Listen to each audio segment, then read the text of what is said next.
Hello friends, welcome to week 3 of Clearursh. It is very early in the morning, so try not to talk too loud to wake up my family. I think this is the week of Clearursh where I start to cheat a little bit.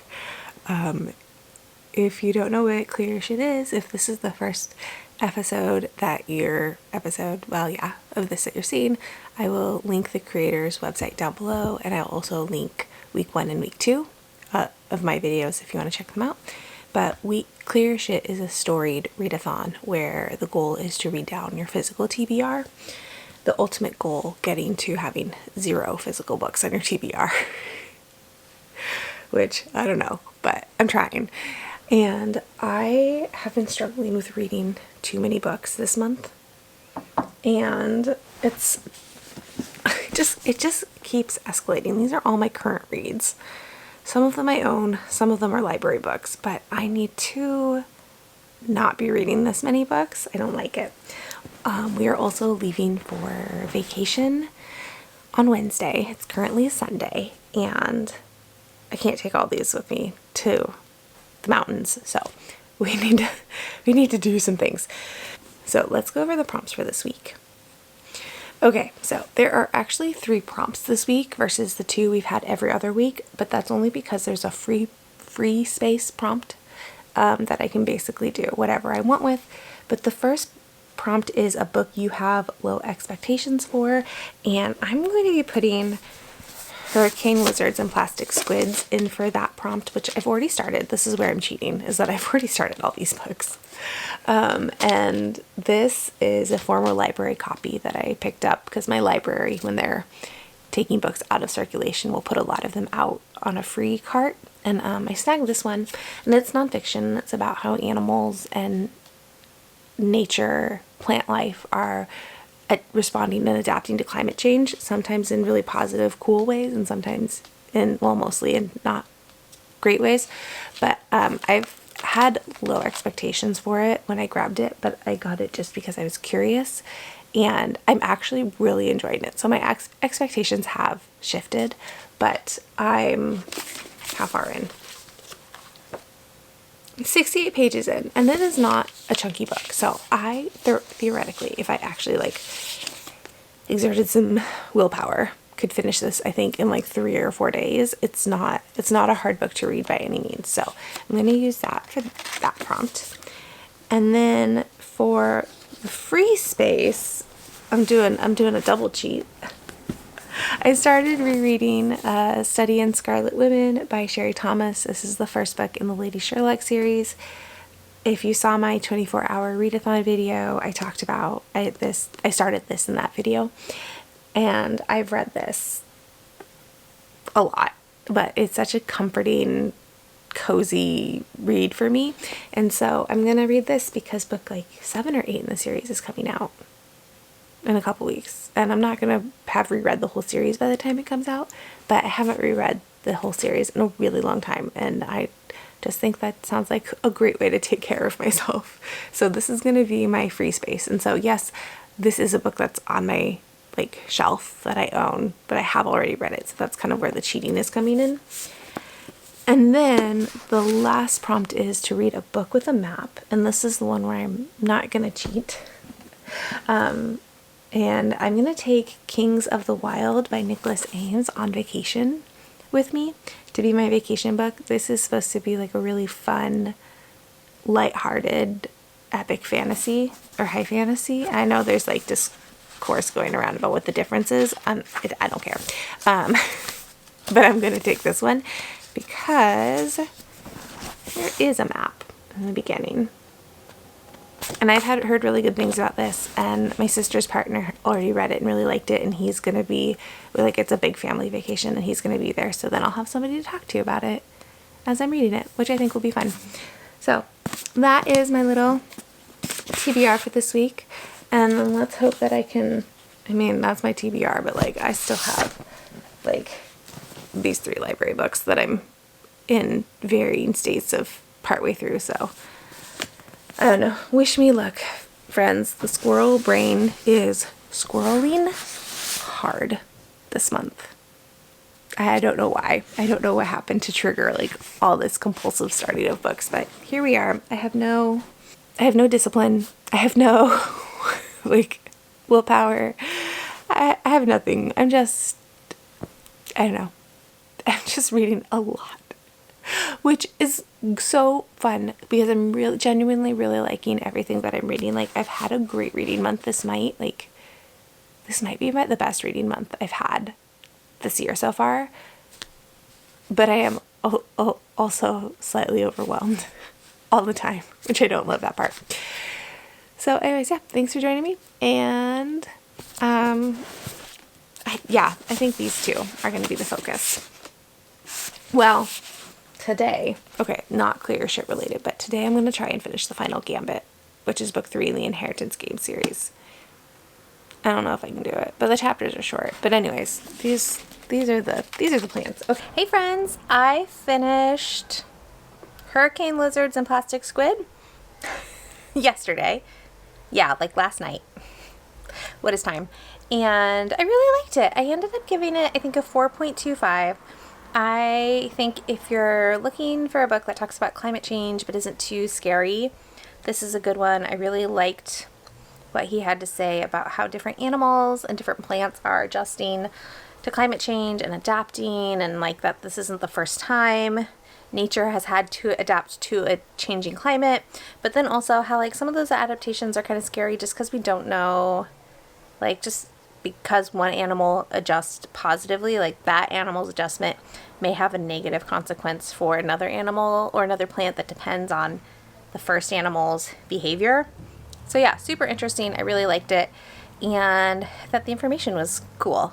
Like just talking about a bunch of stuff that I hadn't really encountered before in like talk of climate change and what it means for other animals. So yeah, and the audiobook was good. I can't remember who read the audiobook. I don't think it's an author, but I did enjoy the audiobook, and I'm like so relieved. I'm actually starting to finish books, which is great. I did finish the final Gambit, which is the 3rd Inheritance game book. I placed a hold on book 4. That's going to be like a 10-week wait, which is fine. And I'm determined to finish Sunbringer before we leave for vacation tomorrow. I think I have 50 pages left. So if I read a little bit more tonight, and if I wake up early, my usual early tomorrow, and read before I have to start doing all the final preparations, I have to run a couple more errands. I need to go to the dollar store and see if they have any like pool noodles, and then I'm going to go to the grocery store to get snacks and stuff for like breakfast and lunches, but like my mom is doing dinner, so I don't have to worry about that. Just do all those last minute scrambly things. I'm doing like a last load of laundry this evening for everybody. Yeah, just doing all those last like minute scrambly things that you do before you go away for a few days. But it's gonna be so great. I'm so excited. So wish me luck that I can finish Sunbringer, and then I'll bring a study of a study. Why did I trip over that title? I'll bring a study in Scarlet Women with me, and I'll bring Kings of the Wild with me, and then I'm gonna bring my Kobo, which has like a handful of books on it. I might borrow some books from the library on my Kobo this evening, because that's usually what I do. And I need to charge my camera battery, and I need to pack up. I've been getting the kids to pack up all their activities. Now I need to pack up my activity. So this book update turned into a life update, but there you go. There's all the updates, and I don't know when I will talk to you all again, but enjoy the B-roll of our first day of vacation.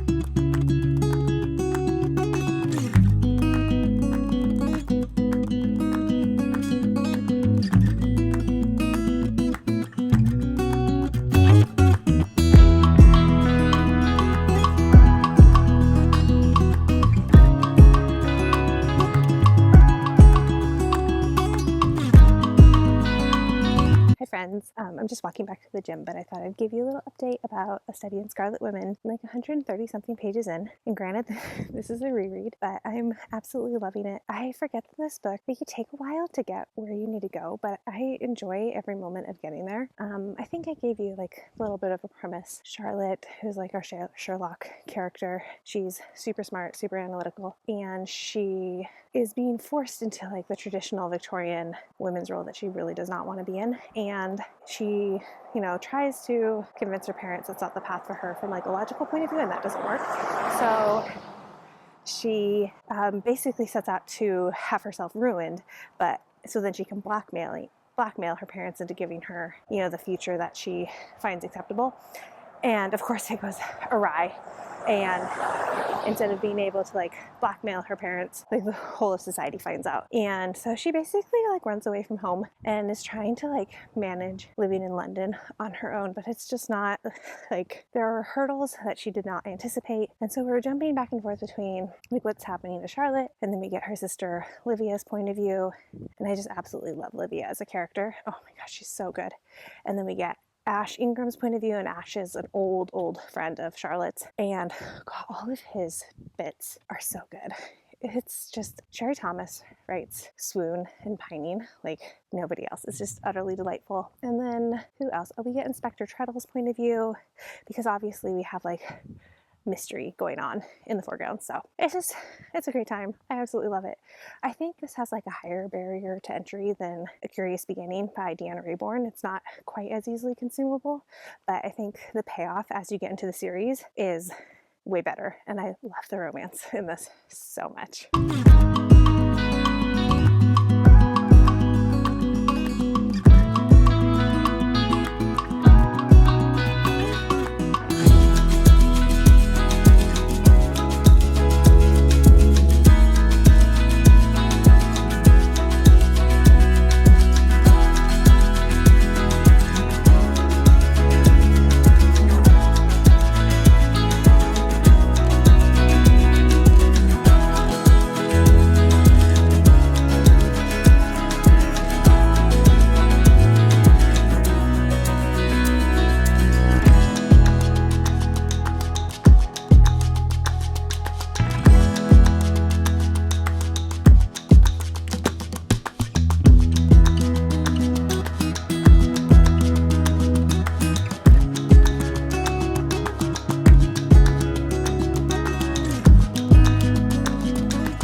Hi friends. I finally have maybe like 5 seconds to give you an actual update. As you saw, we went to a bookstore that's close to where we're staying, and it was great. We haven't been there in about 3 years, and they had a big remodel, and it looked so good. It was so cool. Everybody got to pick something out. I can't find... Okay, well, the youngest got a D&D card game thing, because of course they did. My middle kid got the Love Report, which I can't find right now, but it's this one, volume 1.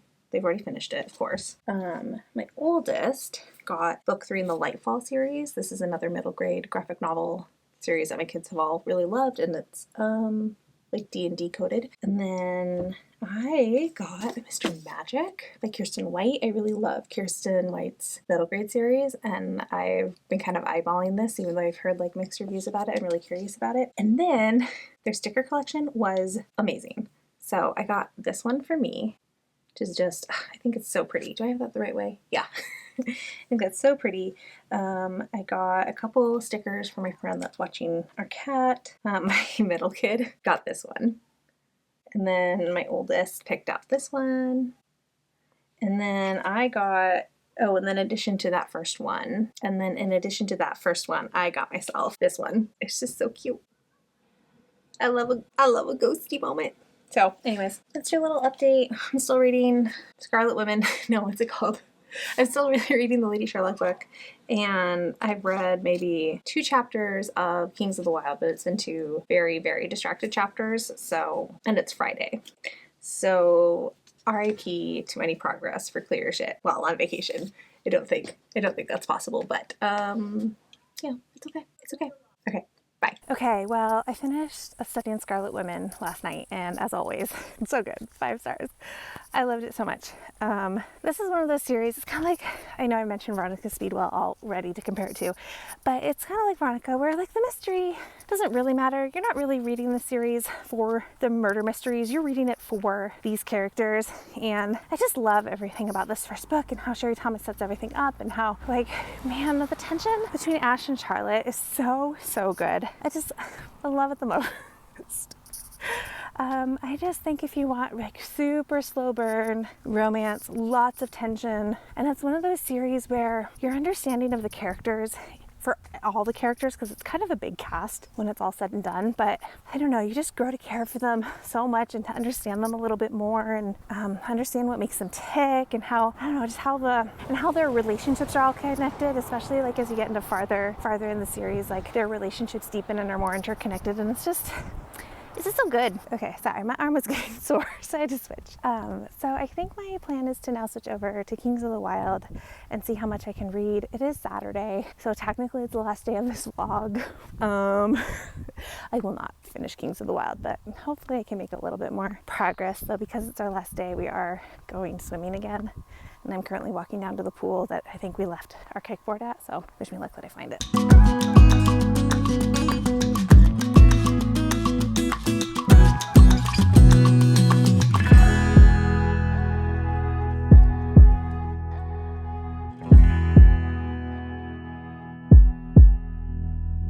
All right, we are home from vacation, and it's time for me to wrap up this vlog so I can get ready for the last week of Clearursh, which starts today. I feel like this week was a really good reading week. Obviously, it was like a great real life week, but it was also a good reading week. I read Hurricane Lizards and Plastic Squid, which honestly feels like a lifetime ago, but I did really enjoy this one. I think I gave it 4.25 stars. And yeah, it wasn't as, you know, it didn't put me into an existential crisis, which I always appreciate. And I would maybe read another book. I think I would read Feathers by Thor Hansen. He referenced that a couple of times in this book, and I think that would be interesting, and maybe also help me get over my fear of birds, which, you know, would be a bonus. And then of course I cheated a little bit and I reread A Study in Scarlet Women by Sherry Thomas, and this is a 5-star every single time. No notes. I loved it so much. Oh, this was for the book you have low expectations for prompt, and this was for the free space prompt. And then for the book with a map prompt, I'm 52 pages, into Kings of the Wild by Nicholas Ames. So I will be having to play catch up a little bit in this last week, which is not ideal, but yeah, so I go sometimes. But I am enjoying this so far. So if you want to hear more thoughts about this one, check out week 4, whenever that comes out. Well, that will come out a week from the Wednesday that this video goes up. So anyways, you have that to look forward to. Also, real quick before we go, I did come home to book mail. I have had, okay, so this is obviously Aardvark Book Club, and I've been kind of eyeballing Aardvark Book Club for a few months. I keep checking to see if there's like, I want to try them out because I don't use Book of the Month because I never want to read anything that Book of the Month has, but I've been interested in Aardvark because I feel like they've had an interesting mix of books, and I've just been kind of waiting for them to have a book that I want enough to do the free trial of, because I'm trying to be leery of just adding books to my collection, you know, willy-nilly. But I saw for June, one of their books was Dreadful. And if you saw, what vlog did I read Dreadful in? I think it was my Ketchup and Pickles vlog. I read an early copy of Dreadful, and I really liked it. And I feel like it's a book I could read again. Plus, I really want my husband to read it. My husband is not a library user, so if I want him to read a book, I have to bring it into the house. So, and also Jan had a code, and I've been wanting to use her code, and here we go. Ooh, there were a lot of good choices for June though. Like, yeah, there are some good choices. Anyways, so here is Dreadful. Oh my gosh, I like it. It's pretty. Oh, so much better in person than on like the e-arc. And then Jan always goes on about how soft the hardcovers are. Oh Oh, she's not wrong. These are really smooth hardcovers. I wonder what material they use. Anyways, okay. So I also appreciate that the aardvark symbol isn't super obnoxious on the cover. Like, I feel like it does a fairly good job of blending in to the rest of the book. Oh, all right. Well, there we go. Okay. And with that, I'm going to end this video. I hope you all had fun watching me primarily be on vacation and do very little reading, but it was a really great week. And if you want to leave an emoji to let me know you're here, let's do some sort of, you can pick a lizard or a squid or an octopus. I don't know that they're squid, maybe an octopus. Anyways, a lizard or some sort of octopus, an emoji. And like if you liked it, subscribe if you want to, and I will talk to you all in the next one. Bye!